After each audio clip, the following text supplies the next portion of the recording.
अब जो हमारा नेक्स्ट क्वेश्चन है उसमें कहते हैं the weather in Lahore was unusually warm, ठीक है, during the summer of 2024 The TV news reported temperature as high as 48 degrees Celsius by using the formula degree Fahrenheit is equal to 9/5 degree Celsius plus 32. Find the temperature as Fahrenheit scale. Simple सी बात है कि आपको एक temperature है जो कि Celsius में दिया गया है उसे फ़ारेनहाइट में कन्वर्ट करना है, ठीक है। सेल्सियस से फ़ारेनहाइट के स्केल में आपने कन्वर्जन करनी है। तो चलते हैं अपने क्वेश्चन की तरफ।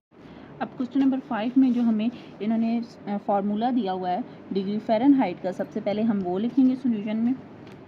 Degree Fahrenheit is equal to 9/5 degree Celsius plus 32, ठीक है। सिंपली जो सेल्सियस की वैल्यू दी गई है हमारे पास यहाँ पर जो टेम्परेचर दिया गया है जो कि है 48 डिग्री सेंटीग्रेड, तो ये हमने फाइंड आउट करना है। यहाँ पे इसके अंदर डिग्री सेल्सियस के अंदर पुट कर देना है। जब हम इसके अंदर वैल्यू पुट करेंगे तो ये कुछ इस तरह से आएगा 9/5 इंटू डिग्री सेल्सियस क्या थी 48 प्लस 32। अब देखें degree Fahrenheit is equal to 9 multiply होगा 48 के साथ, तो हमारा यहाँ पे आंसर आ जाएगा 432 डिवाइडेड बाय 5 प्लस 32। तो अगर हम 432 को डिवाइड करें 5 के साथ तो हमारा आंसर आता है 84.6 प्लस 32 एज इट इज़ आ जाएगा। अब degree Fahrenheit is equal to इन दोनों को ऐड करेंगे तो हमारा आंसर 116.6 डिग्री फ़ारेनहाइट आ जाएगा, ठीक है। क्वेश्चन नंबर 6 सॉल्व करना है जिसमें कहते हैं the sum of ages of father and son is 72 years. 6 years ago, the father's age was 2 times the age of the son. What was the son's age 6 years ago? क्या कह रहे हैं इस क्वेश्चन में कि the sum of ages, कि अगर हम ages को ऐड करें किसकी फादर एंड सन, किसी फादर और सन की एजेस को ऐड किया जाए तो वो क्या किसकी इक्वल होती है 72 ईयर्स के। तो 6 years ago 6 साल पहले द फादर्स एज, फादर की age was 2 times the age of son, son की एज से डबल थी, 2 times थी।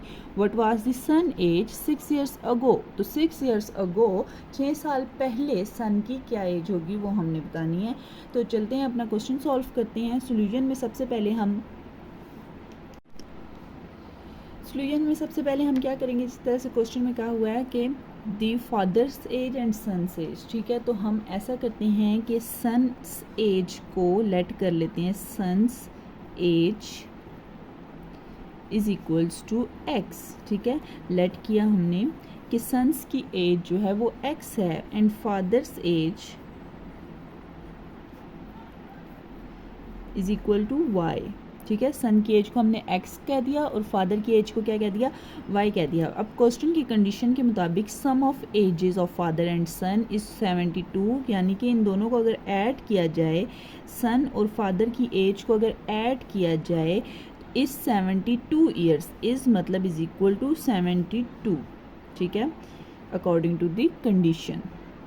6 years ago 6 साल पहले, अगर 6 साल पहले की बात की जाए तो जितनी भी एज होगी सन की उसमें से हम जैसे अगर सन की एज है या फादर की एज है 30, ठीक है, उसमें से 6 हमने 6 साल पहले की बात करनी है तो 6 माइनस करना है हमने। इसी तरह से अगर सन की एज और फादर की एज की बात हो रही है कि 6 साल पहले, तो हम क्या करेंगे 6 years ago वाली बात को कंप्लीट करने के लिए 6 years ago according to the question, तो जो सन की एज है वो क्या होगी x माइनस 6 एंड फादर की एज जो है वो क्या होगी y माइनस 6। तो अब x माइनस 6 y माइनस 6 यानी कि 6 साल पहले की बात हो रही है।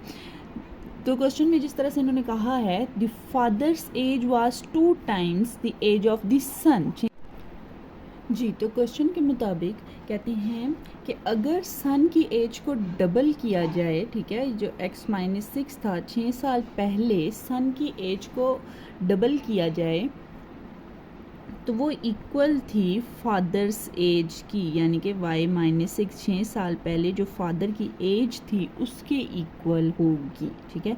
अब इसे हम सॉल्व करते हैं। 2x के साथ मल्टीप्लाई होगा 2x minus as it is आ जाएगा हमारे पास 2 6 12 is equal to y minus 6, 2x is equal to 12 यहाँ पे माइनस हो रहा है और यहाँ पे आके प्लस हो जाएगा। 2x is equal to y plus minus minus 12 में से 6 जाएंगे तो क्या आ जाएगा हमारे पास यहाँ पर +6। अब ये y हम इस तरफ अगर ले हैं 2x यहाँ पे पॉजिटिव में था, यहाँ पे आगे नेगेटिव हो जाएगा। 2x minus y is equal to 6। तो अगर हम ये जो इक्वेशन है इस इक्वेशन नंबर 1 का नेम दें तो इक्वेशन नंबर 1 और यहाँ से इक्वेशन नंबर 2 जो कि अभी हमारे पास बनी है, इन दोनों इक्वेशंस को देखें तो इसके अंदर हमारे पास था x प्लस वाई और यहाँ पर था हमारे पास 2x माइनस वाई, यानी कि अगर इन दोनों को हम ऐड करें तो वाई वाई कैंसिल होकर हमारे पास x की वैल्यू निकल सकती है। तो हम इन दोनों इक्वेशंस को ऐड कर लेते हैं। जैसे कि हम इन दोनों इक्वेशंस को ऐड करेंगे, इक्वेशन नंबर 1 जो कि थी x plus y is equal to 72 और दूसरी जो इक्वेशन थी उसे ऐड करना है इसके अंदर 2x minus y is equal to 6। इन दोनों को ऐड करें तो ये दोनों आपस में हो जाएंगी कैंसिल। 2x प्लस x ये हो जाएगा हमारे पास 3x इज इक्वल टू 76 में जब 6 ऐड करेंगे तो ये 72 में जब 6 ऐड होगा तो ये हो जाएगा 78। इसी तरह से 3x इज इक्वल टू 78 आ गया हमारे पास। x is equal to 78 divided by 3। अब 78 को 3 के साथ डिवाइड करेंगे तो क्या आ जाएगा 3 2 ज़ार 6, 7 में से 6 माइनस होंगे तो 1 आ जाएगा। 8 आ गया नीचे, 3 6 ज़ार 18। तो x हमारे पास क्या आ गया यहाँ पर 26। लेकिन ये तो हमारे पास सन की एज आ गई, लेकिन क्वेश्चन में उन्होंने हमें क्या पूछा है देखते हैं। क्वेश्चन में उन्होंने हमसे पूछा था what was son's age 6 years ago, 6 साल पहले सन की क्या एज थी। तो हम क्या करेंगे, इसमें से 6 को माइनस कर देंगे। तो चलते हैं क्वेश्चन पे। 6 ईयर्स अगो वाली एज निकालने के लिए x माइनस 6 करना पड़ेगा। तो हम x की वैल्यू इसमें पुट करते हैं जो कि थी 26 माइनस 6। तो 26 में से जब हम 6 निकालेंगे तो हमारे पास आंसर आ जाएगा 20, यानी कि सन की एज 6 ईयर्स अगो क्या थी 20। ये आपका आंसर है।